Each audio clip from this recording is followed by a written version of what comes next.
Hello दोस्तों, स्वागत है आप लोग का एक नए वीडियो में। तो आज हम लोग करेंगे आरआरबी एनटीपीसी का मैथ। ये आपका group D, SSC, GD, MTS, HSL, CGL ये सभी के लिए हेल्पफुल होंगे। तो चलिए स्टार्ट करते हैं फर्स्ट क्वेश्चन के साथ। काफी इंपॉर्टेंट क्वेश्चन है।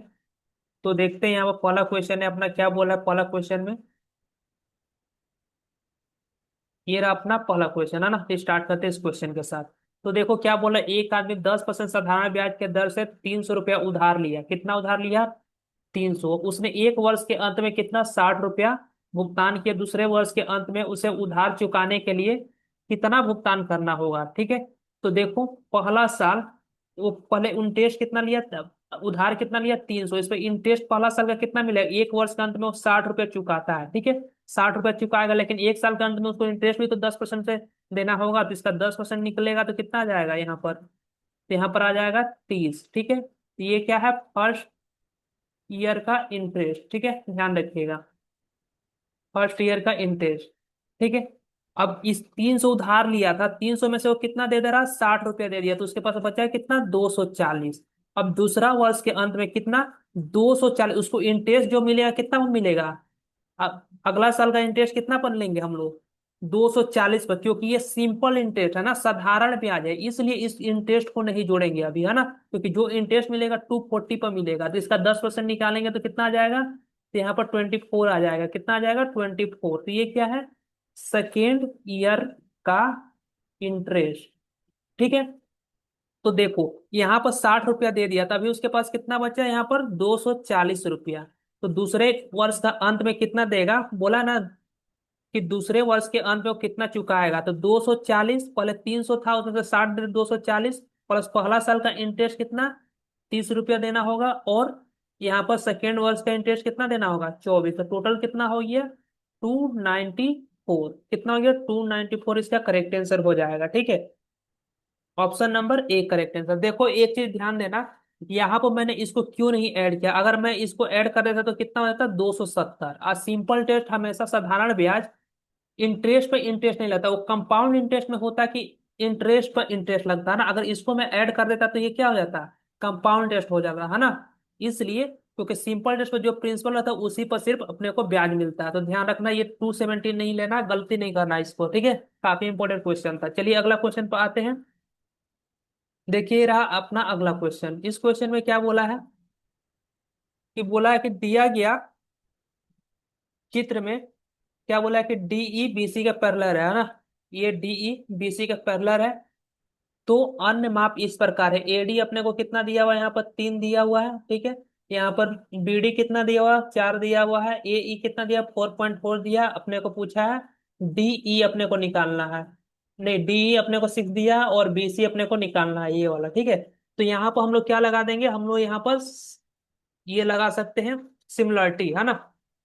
तो चलो देखो, यहाँ पर इसको मान लेते हैं, ये अपने को निकालना है एक, ये वाला क्या हो जाएगा? ये कॉमन एंगल हो जाएगा। जैसे अगर सिमिलरिटी कैसे लगाते हैं, ये छोटा एंगल और ये पूरा लेंगे तो ये क्या हो जाएगा? A D E. और ये क्या हो जाएगा? A B C. तो इस तरह से देखना, तो ये दोनों में कॉमन होगा, इस त्रिभुज में भी और इस त्रिभुज में। और ये वाला देखो, ये पैरेलल लाइन है, तो ये क्या होगा? ये जितना एंगल होगा उतना एंगल ये वाला होगा, ये जितना एंगल होगा उतना एंगल ये वाला होगा। ठीक है, तो इस तरह से हम लोग यहाँ पर सिमिलरिटी लगा लेंगे। हटाते हैं पहले इसको। अब देखो कैसे करेंगे, तो अपने को क्या निकालना है? एक्स निकालना। तो चलो पहले एक्स लिखते हैं। तो देखो ये पूरा बड़ा वाला त्रिभुज में ये क्या है? इसके सामने एक्स है। ठीक है, तो एक्स लिख दिए। और छोटा वाला त्रिभुज में इसी के सामने क्या है? तो 6 है, तो इसके नीचे में 6 लिख दिए। ठीक, आगे देखो। अब यहां से कोई पकड़ लेंगे, जैसे इसमें देखो पहले बड़ा वाला लिए थे ना। तो अब इसमें देखो ये बड़ा वाला के सामने कितना है? तो बड़ा वाला का पूरा यहां से लेकर यहां तक त्रिभुज है, तो ये 3 + 4 कितना हो गया? 7 हो गया। और उसी तरह हम यहाँ पर छोटा वाला में देखो, इसके सामने क्या है?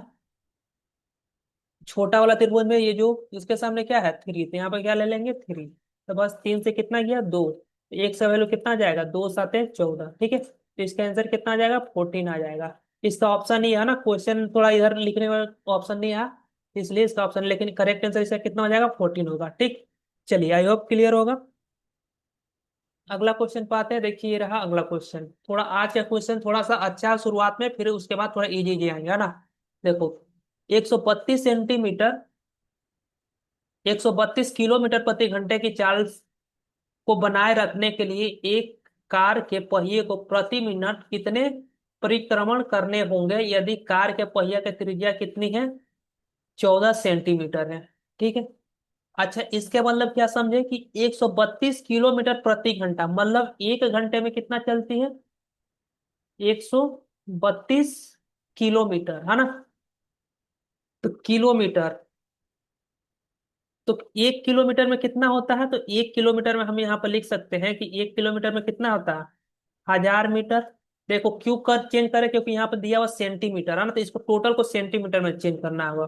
तो 132 किलोमीटर को मीटर में चेंज करेंगे तो 1000 से गुणा, और सेंटीमीटर में चेंज करने के लिए इसको 100 से गुणा, क्योंकि यहाँ पर 100 दिया हुआ था। तो एक घंटा में कितना होता है? तो एक घंटा में हम क्या लिख सकते हैं? 60 मिनट लिख सकते हैं ना इसको। तो एक मिनट में टोटल ये कितना दूरी तय कर लेगा वो पहले निकाल लेते हैं। तो 132 गुणे 1000 इंटू 100 डिवाइड बाई 60। ठीक है। अब चलो, कार के पहिए की त्रिज्या दिया हुआ है 14 सेंटीमीटर। ठीक है। जैसे ये कार के पहिया है 14 सेंटीमीटर, तो एक चक्कर में ये कितना लगा लेगा? यहाँ से चलेगा, यहाँ से यहाँ पर आने में कितना दूरी तय कर लेगा वो निकाल लेते हैं। ठीक है। तो ये क्या हो गया? वृत्त का परिधि बोल सकते हैं ना, पहिया मतलब वृत्त का परिधि। तो ये यहाँ निकालेंगे तो कितना आ जाएगा? 88 आ जाएगा, है ना? 2 पाई, पाई का वैल्यू कितना था? 22/7, ठीक है 14। ठीक है। 7 दूना 14, तो यहाँ पर कितना आ गया? दो दूनी के 4, गुणे 22 करेंगे तो 88। ठीक है। कि याद भी रख सकते हो, देखो अगर रेडियस अगर 7 रहेगा तो पेरीमीटर होता है 14, एरिया होता है 154। अगर ये रहेगा, अगर ये दोगुना हुआ तो ये भी दोगुना हो जाएगा, 88 हो जाती है। इसलिए मैंने शुरू में डायरेक्ट बोल दिया, है ना? तो देखो यहाँ पर कितना, एक चक्कर लगाने में इसको कितना समय लगा, मतलब कितना दूरी तय कर रहा? 88 सेंटीमीटर। 88 सेंटीमीटर। ठीक है।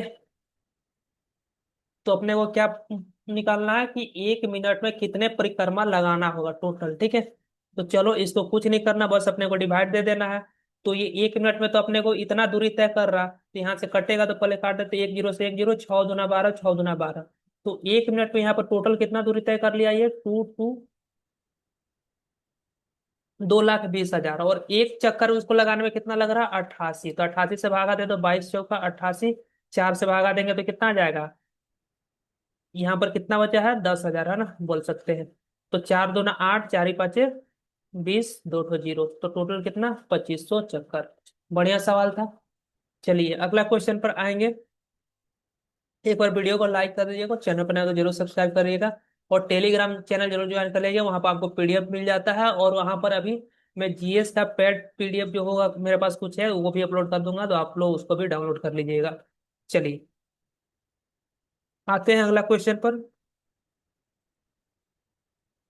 क्या बोला है कि दो संख्या ज्ञात कीजिए जिसका मध्य अनुपात कितना? 8 और तृतीय अनुपात कितना दिया हुआ? 64 दिया हुआ है। ठीक है। तो मध्य अनुपात क्या होता है? सबसे पहले देखो यहाँ पर जैसे दो संख्या ए और बी दिया होता है, इसका मध्य अनुपात होता है √AB। और तृतीय अनुपात निकालना है इसी का, तो क्या होता है? B² डिवाइड बाई ए। ठीक है। ये होता है तृतीय अनुपात। ये मध्य है और ये तृतीय अनुपात है। ठीक है। तो इस तरह क्वेश्चन को हम लोग ऑप्शन से करें तो ज्यादा इजी होगा। जैसे देखो यहाँ पर ये ए है, बी है, इसका मध्य अनुपात निकालेंगे तो कितना हो जाएगा? 4 × 8 करेंगे, ये गुणे बी, तो 32 आ जाएगा। 32 अंडर रूट निकलेगा, निकालने के बाद क्या आना चाहिए? 8 आना चाहिए, तो आएगा नहीं। यहाँ से कितना? 16 वाट है, 128 हो जाएगा ना। अच्छा ऐसे भी करेंगे तो यहाँ से नहीं निकलेगा, ये चार, चार तो बाहर निकल जाएगा, 8 नहीं निकलेगा। ठीक है। ये भी कैंसिल, यहाँ से निकालेंगे तो यहाँ पर 8 आ जाएगा, 8×8 = 64। लेकिन जब इसको हम करेंगे, 8 का स्क्वायर कितना होता है? 64। 8 से भागा देंगे तो ये 8 ही आएगा, तो दूसरा वाला कितना आ जाएगा? 8 आ रहा, लेकिन आना चाहिए कहाँ? 64। तो इसको देखो तब ये अपना आंसर हो जाएगा। जैसे अंडर रूट 4 और 4 है और क्या है? 16 है, तो 4 × 16 इसको करेंगे तो क्या निकलेगा? 2 और 8, 4 दूना 8, 16 × 4 = 64 होता है ना। तो इसको गुणा करेंगे तो 64, यहाँ से बाहर क्या निकल जाएगा? 8। और यहाँ पर ये ए है, ये बी है। ठीक है। तृतीय अनुपात निकालेंगे तो क्या होता है? बी का स्क्वायर मतलब 16 का स्क्वायर, 16 × 16 डिवाइड बाई 4 कर देंगे तो 4 से काटेंगे 4, 16 × 4 = 64, ये भी 64 आ जा रहा था। अपना करेक्ट आंसर क्या हो जाएगा? ऑप्शन नंबर 4 करेक्ट आंसर हो जाएगा। ठीक है। ऑप्शन से कर लीजिए, या जैसे आप इस तरह से भी करना चाहें तो कर सकते हैं। इसको सॉल्व करना पड़ेगा। आगे बढ़ेंगे। ये रहा हम लोग का अगला क्वेश्चन। इस क्वेश्चन में क्या बोला कि दो नल है ए और बी मिलकर एक बर्तन को 20 मिनट में भर सकते हैं। ए और बी मिलकर इसको कितना 20 मिनट में भर सकते हैं। नल ए अकेला, ए है वो अकेले इसको कितना 30 मिनट में भर सकता है। ठीक है, तो एलसीएम लेंगे तो कितना आ जाएगा 60। इफिशियंसी कितना आ जाएगा यहाँ से, तो इसका इफिशियंसी आ जाएगा 20 से भागा देंगे 60 को, तो इफिशियंसी आ जाएगा यहाँ पर 3, और यहाँ पर कितना आ जाएगा 2। ठीक है,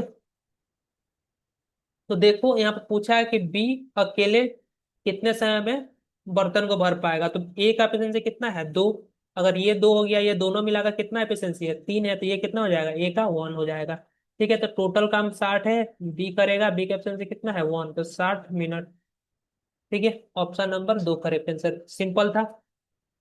चलिए अगला क्वेश्चन देखिए, ये रहा अपना अगला क्वेश्चन। बोला है कि ए का मान ज्ञात करना है जो संख्या 9 से, ये संख्या है जो 9 से विभाजित हो जाए। ठीक है, तो 9 का डिजिबिलिटी रूल क्या होता है, 6 + 4 + 2 + 8 + 3 को जोड़कर 9 से डिवाइड करना रहता है ना। तो जोड़ो कितना आ जाएगा, तो यहाँ पर 6 × 4 = 10, 10 तो 12, 12 8 20, 20 और 8 28, 28 3 कितना हो गया 31। तो टोटल कितना गया 31 + ए। अब बताओ 9 से डिवाइड देना, तो यहाँ पर क्या रखे एक जगह पर कि 9 से संख्या कट जाए। ठीक है, तो 9 18 29 27 29 का क्या था 36, तो 36 बनाने के लिए यहाँ पर क्या रखना पड़ेगा, ये में 5 जोड़ना पड़ेगा। तो ऑप्शन क्या हो जाएगा अपना correct answer, option number 2 5 correct answer हो जाएगा, है ना। अब तो हम लोग चाहें तो यहाँ से कैंसिल कर भी वहां पर निकाल सकते हैं, जैसे इतना नहीं लिख कर यहाँ पर जैसे 9 दिख रहा 3 6 काटते रहेंगे, वैसे भी कर सकते हैं, है ना। चलिए अगला क्वेश्चन पर आएंगे। ये रहा हम लोग का अगला क्वेश्चन, ट्रिग्नोमेट्री से है। तो 10 दिया हुआ है यहाँ पर 3/4, अपने को ये निकालना है 1 + sin A, 1 - sin A। ठीक है, तो चलो पहले इस तरह से एक ट्रेंगल बना लेते हैं। 10 क्या होता है P/B होता है ना। जैसे यहाँ पर 10 लिखा हुआ, 10 3/4। तो ये होता है परपेंडिकुलर, ये होता है बेस, है ना। ये P होता है, ये B होता है, ये H होता है। ठीक है, तो देखो सवाल में कितना दिया हुआ है यहाँ पर, ये 3 दिया हुआ, ये 4 दिया हुआ, तो ट्रिपलेट याद होगा तो 3 4 ये क्या हो जाता है 5, है ना। अगर नहीं पता है तो 5 कैसा है ये निकाल लीजिएगा, P² + B² = H² होता है ना। तो यहाँ पी बी रखेंगे तो यहाँ पर H का वैल्यू ऑटोमेटिक 5 आ जाएगा। क्या ट्रिपलेट याद रखिए 3 4 5 होता है, तो ये दोनों 3 4 हो गया, तो ये क्या हो गया 5 हो जाएगा। चलो, और 1 + साइन क्या होता है, तो साइन होता है P/H, है ना। तो P कितना है यहाँ पर 3, और H कितना है 5, है ना। तो यहाँ पर 3/5, 1 - 3/5। बस सॉल्व कर देंगे तो यहाँ पर कितना 5 × 5 8/5, ये कितना, तो 5 में से 3 क्या 2/5, 5 से 5 खत्म, क्या बचा 8/2, मतलब 4 आंसर। ठीक है, कहाँ गया option number A correct answer है। चलिए नेक्स्ट क्वेश्चन पर आएंगे। हम्म, तो ये रहा अगला क्वेश्चन। ठीक है, तो इस क्वेश्चन को करेंगे। देखिए क्या दिया, 2x + 3y = 14 दिया हुआ, यहाँ पे xy दिया हुआ 8, तो यहाँ पर 8x³ और 27y³ का वैल्यू निकालना। मतलब ये क्या हो गया a³ ये b³ दिख रहा है ना, तो a + b का होल क्यूब का फॉर्मूला पता है ना, 2x + 3y, ये लगा देंगे, है ना। देखो एक बार फॉर्मूला मैं लिख दे रहा हूँ यहाँ पर, a + b का होल क्यूब का फॉर्मूला क्या होता है, तो a³ + b³ + 3ab a + b। ठीक है, तो इसी फॉर्मूला पर इसको लिखेंगे हम लोग। तो क्या हो जाएगा a³ मतलब 2 का क्यूब कितना हो जाएगा 8x³ + b³ 3 का क्यूब कितना होता है 27y³ + 3 a कितना है, तो 2x × 3y प्लस क्या हो जाएगा 2x + 3y। ठीक है, अब इसको सॉल्व करेंगे अपना आंसर आ जाएगा। तो देखो यहाँ पर ये क्या था क्यू था ना, तो 2x + 3y कितना दिया 14, तो 14 का क्यूब करेंगे। ठीक है, यहाँ पर क्या करेंगे, यही तो अपने को निकालना था, तो इसको ऐसे रखते हैं 8x³ + 27y³ प्लस यहाँ पर कितना हो जाएगा, तो देखो 3 दूना 6 छतरी 18 xy, है ना। xy का वैल्यू यहाँ पर दिया हुआ 8, तो 18 × 8 कर देंगे तो कितना हो जाएगा, 18×8 = 44 से। और गुणे यहाँ पर कितना दिया हुआ, 2x + 3y, इसका वैल्यू दिया हुआ 14, तो इसको क्या रख देंगे 14, ठीक है।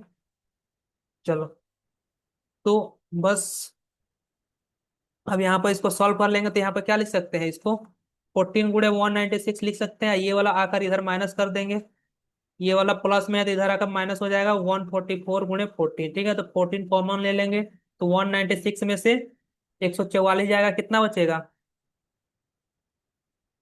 तो यहाँ पर बचेगा 2, और यहाँ पर बचेगा 5, है ना, यही बचेगा ना। तो यहाँ पर क्या आ गया, 8x³ + 27y³।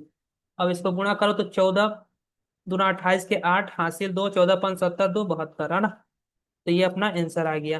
कहाँ है, ऑप्शन नंबर 4। आप कैसे भी सॉल्व कर सकते हैं, जितना फास्ट कर लो उतना सही रहेगा, है ना। और भी फार्मूला होता है इसका, लेकिन ये वाला जो बेसिक था वही मैंने यहाँ पर एक्सप्लेन किया है, ठीक है। और जितना फास्ट, अगर क्यू आपको याद है तो वो भी कर सकते हैं, इसको मल्टीप्लाई कर कर वो भी घटा सकते हैं, ठीक है। चलिए आएंगे अगला क्वेश्चन पर। ये रहा हम लोग का अगला क्वेश्चन। क्या दिया हुआ है यहाँ पर कि 640 का 45% और 450 का 64%, 1440 का यहाँ पर क्वेश्चन मार्क दिया, मतलब यहाँ पर एक्स क्या होगा, ठीक है। तो यहाँ पर 640 का 45% निकालेंगे तो कितना आएगा, तो इसका 10%, मतलब 10% कितना होगा 64, तो 64 × 4 करेंगे तो कितना हो जाएगा, तो 64 × 4 240 है, 16, 256, और 5% 32, तो 256 + 32 कितना हो जाएगा, 288 हो जाएगा, ठीक है। अच्छा जी, यहाँ पर देखो क्या किया है कि वही चीज सेम दिया है। ये वाला अगर जीरो यहाँ पर कर दे, परसेंटेज यहाँ पर कर दे, तो ये भी वही चीज हो जाएगा, तो ये भी कितना आ जाएगा, इसको सॉल्व करेंगे तो 288, ठीक है।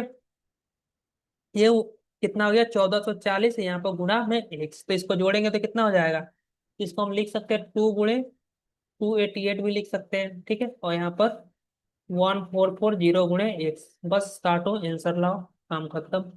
तो किससे कट रहेगा, चलो 12 से तो कट रहा है ना, 12×2 = 24, बच्चों का 48, 12 बार में जाएगा, 2 से इसको काट देंगे, 60 बार में, तो एक्स का वैल्यू कितना आ जाएगा, 24/60, है ना। तो 6 से कितना बार कट जाएगा, 4 बार में, तो 4/10, मतलब 0.4, 0.4 इसका correct answer, option number 2 correct answer हो जाएगा, ठीक है। चलिए नेक्स्ट क्वेश्चन पर आएंगे। ये रहा हम लोग का अगला क्वेश्चन। क्वेश्चन में क्या बोला है कि यहाँ पर दो संख्याओं का महत्तम समवर्तक कितना दिया हुआ है, 29 दिया हुआ है, ठीक है। और उनके लघुत्तम समवर्तक के दो अन्य गुणनफल कितना दिया हुआ, 15 दिया हुआ, 13 दिया हुआ, तो दोनों संख्याओं में सबसे बड़ी संख्या क्या होगी। तो इस तरह क्वेश्चन आया तो हमेशा 29, जो एचसीएफ को जो बड़ी संख्या उससे गुणा कर दो, तो 29 × 15 कितना हो जाएगा, तो 15×2 = 300, और 15×9 = 135, तो 300 एक 435 से अपना आंसर आ जाएगा। कैसे आएगा देखो, जो एचसीएफ होता है वो एलसीएम का हमेशा एक फैक्टर होता है ना। तो अगर चलो मान सकते हैं कि एचसीएफ यहाँ पर कितना है, 29 ना, तो दो संख्या है ना, तो ए भी होगा, तो मान लेते हैं कि एक संख्या 29 ए है और एक 29 बी है, ठीक है। तो जब इसका हम लोग एचसीएफ लेंगे तो कितना आ जाएगा, 29 ही आएगा, क्योंकि 29 दोनों में कॉमन है। अगर हम एलसीएम लेते हैं तो क्या आ जाएगा, एलसीएम, एलसीएम लेंगे तो 29 ए बी, ठीक है। तो यहाँ पर सवाल में क्या बोल रहा है कि एलसीएम का लघुत्तम समवर्तक का अन्य दो गुणनखंड कौन कौन सा है, तो एक तो 15 है, एक 13 है, तो एक तो 29 हो गया, दो कौन सा है? एक तो ए, मतलब ये 15 और एक 13।